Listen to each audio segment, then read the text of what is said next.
ni Pibo. Oh? Ito naman si Pibo, napakatamad na ano kasi ng katawan niya, ang bigat. Natatamad siya. Wrestling, get ready to rumble. Get ready to rumble. Stop!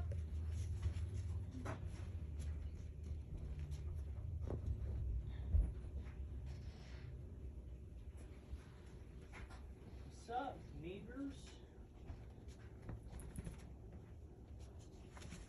Hey, Pibo.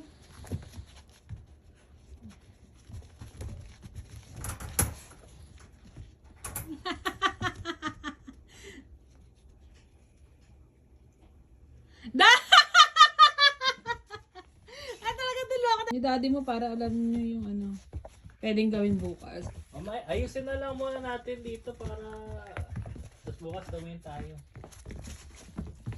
Itapon, Paano? itapon yung mga patay na Hindi, papakita ko sa iyo. Yung mga kahoy-kahoy na hindi ginagamit, itabi muna. Hindi, i-dump. Kaso, 254. Oh. Ayan. Walang bubong, ayan. Baka Oh. masyado Maliit. Binibigyan. Ako na nga tumahanap para may sample ka eh. Tanggalin na lang natin yung pakangeran. Hindi naman ginagamit. Oh, yan, ililipat. Yung hangiran. Tapos dyan na lang sa harapan para hindi na... Ang gusto niyo na lang gawin, Dad, mabuti pa,